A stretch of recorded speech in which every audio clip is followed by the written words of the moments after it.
प्यारे बच्चों अस्सलाम अलैकुम। आज हम पढ़ेंगे द कॉन्स्टिट्यूएंट असम्बली। कल के वीडियो में हमने पढ़ा कि किस तरह से हमने कॉन्स्टिट्यूशन बनाया और क्या क्या दिक्कतें या क्या क्या परेशानियां हमें उस कॉन्स्टिट्यूशन बनाने में पेश आई, क्या क्या प्रॉब्लम्स हमारे सामने थी। सबसे पहले हम पढ़ेंगे द कॉन्स्टिट्यूएंट असम्बली। ये कॉन्स्टिट्यूएंट असम्बली क्या है? कॉन्स्टिट्यूएंट असम्बली इसको हम बोलेंगे group body of elected members या ग्रुप ऑफ पीपल, जिन्होंने जो ऐसे लोगों का ग्रुप जो इलेक्टेड रिप्रेजेंटेटिव्स थे, जो इलेक्टेड रिप्रेजेंटेटिव्स हैं और जिन्होंने हमारा ये कॉन्स्टिट्यूशन बनाया, इसी को बोलते हैं कॉन्स्टिट्यूएंट असम्बली। तो इसके लिए क्या हुआ, जो इलेक्शन जो कॉन्स्टिट्यूएंट असम्बली के लिए हो गए वो सबसे पहले जुलाई 1946 में हो गए। इसकी जो पहली मीटिंग थी वो दिसंबर 1946 में हुई। उसके बाद ही उसी के साथ ही कंट्री जो है दो हिस्सों में बढ़ गई, इंडिया और पाकिस्तान में डिवाइड हो गई। तो जब कंट्री डिवाइड हो गई तो नेचुरली जो कॉन्स्टिट्यूएंट असम्बली थी वो भी दो हिस्सों में बट गई। तो जिस कॉन्स्टिट्यूएंट असम्बली ने इंडिया का कॉन्स्टिट्यूशन लिखा था उसमें 299 मेंबर्स थे। तो उन्होंने अब जो मतलब दो हिस्सों में जब बढ़ गए तो इंडियन कॉन्स्टिट्यूशन असम्बली थी, कॉन्स्टिट्यूएंट असम्बली, उसके पास 299 मेंबर रह गए।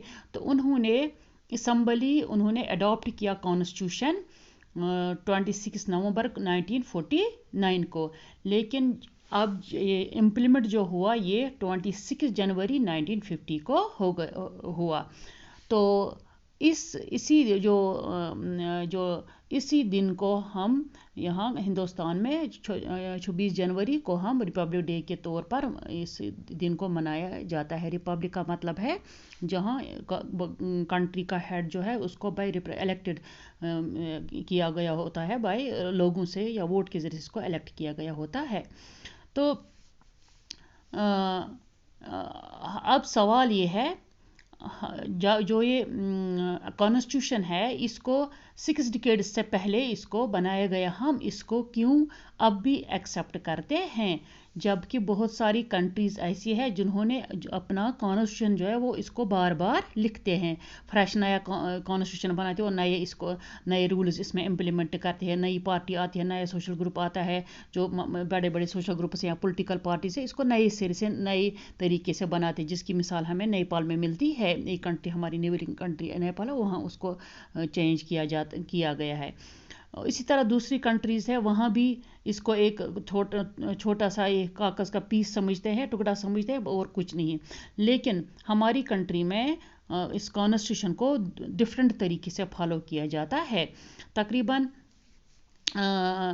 जो हमारी मतलब हमारा जो कॉन्स्टिट्यूशन है इसको एक ऐसा कॉन्स्टिट्यूशन है जिसके बारे में हम ये कहेंगे कि ये कॉन्स्टिट्यूएंट असम्बली जिन्होंने इस कॉन्स्टिट्यूशन को बनाया है ये तकरीबन सारे इंडिया को रिप्रेजेंट करती है। तो और इसको बड़े डिबेट्स डिस्कशंस के बाद इस कॉन्स्टिट्यूशन को बनाया गया है, उसमें सारे ग्रुप्स को इंक्लूड किया गया है। तभी इस कॉन्स्टिट्यूशन को हमारे कंट्री में इसको बार बार नहीं बदला जाता है, इसमें सब ग्रुप्स का ख्याल रखा गया है बनाते वक्त। तो अगरचे उस वक्त जब ये कॉन्स्टिट्यूएंट असम्बली बनाई गई तो उस वक्त यूनिवर्सल एडल्ट फ्रेंचाइजी नहीं थी उस टाइम, क्योंकि ये आज़ादी से पहले ही बनाई गई। 1947 में हम आज़ाद हो गए, जबकि इसको 1946 में ही तरतीब दिया गया है। तो लेकिन अगरचे इसको लोगों ने डायरेक्टली चूज़ नहीं किया है, लेकिन जो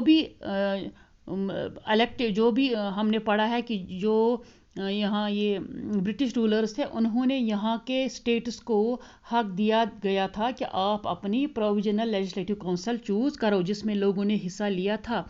उन्हीं जो लोगों ने जो प्रोविजनल लेजिस्लेटिव काउंसिल के मेंबर थे या जो स्टेट असम्बलीज़ के मेंबर थे जिनको लोगों ने चुना गया था, उन्हीं मेंबर्स ने इलेक्टेड मेंबर्स जो थे, जो प्रोविजनल लेजिस्लेटिव असम्बली के मेंबर्स जो थे, उन्होंने जो मुल्क के मुख्तलिफ हिस्सों से वोटिंग दी इस कॉन्स्टिट्यूएंट असम्बली के लिए तो इस वजह से हम कह सकते हैं कि ये जो तमाम मेंबर्स थे इस हमारी कंट्री के जो असम्बलियाँ थी तमाम ईस्ट वेस्ट नॉर्थ साउथ में, उन्होंने इसके लिए अपना वोट दिया। इस कॉन्स्टिट्यूएंट असम्बली एक तरह से इस कॉन्स्टिट्यूएंट असम्बली के लिए वोट दिया था। तो उस असम्बली ने हालांकि ये जो असम्बली थी ये डोमिनेट की थी इंडियन नेशनल कांग्रेस ने, लेकिन जिसने इंडियन फ्रीडम स्ट्रगल के लिए ज़्यादा स्ट्रगल की थी। लेकिन उस इंडियन कांग्रेस में भी बहुत सारे पॉलिटिकल ग्रुप्स और ओपिनियंस अलग अलग है। इस असम्बली के जो मेंबर्स थे वो अगरचा कांग्रेस के साथ एग्री नहीं करते थे, तो लेकिन फिर भी जो अगर हम कहेंगे कि जो ये असम्बली जो ये रिप्रेजेंटेड मेंबर्स थे, ये जो ये मुख्तलिफ ग्रुप्स से, कास्ट से, रिलीजन से या ऑक्यूपेशन से जो लोग थे, उन्होंने इस कॉन्स्टिट्यूएंट असम्बली के से एक तरह से इसमें वोट दिया, इसको कॉन्स्टिट्यूएंट करने के लिए इसको वोट दिया, क्योंकि ये एक हिसाब से इसको यूनिवर्सल एडेड फ्रेंचाइजी के तरीके से ही चुना गया, क्योंकि वजह यही थी कि जो प्रोविजनल गवर्नमेंट्स थी उन्हीं लोगों ने, जो उसमें मेंबर्स थे, उन्हीं लोगों ने इस कॉन्स्टिट्यूएंट असम्बली के लिए वोट दिया। तो हम ये कॉन्स्टिट्यूएंट असम्बली के जो ये सदर थे, प्रेसिडेंट थे, वो राधा कृष्णा थे। और जो अब उस जो मतलब ये कॉन्स्टिट्यूएंट असम्बली बनाई गई थी, इसको पहले ड्राफ्ट किया गया। तो इस ड्राफ्टिंग कमेटी के प्रेसिडेंट जो थे वो डॉक्टर BR अम्बेडकर थे, जिसने इस कॉन्स्टिट्यूशन को ड्राफ्ट किया, बना गया। ड्राफ्ट करने का मतलब ही नहीं लिखा तो फिर इसको एक्सेप्ट किया गया, नहीं।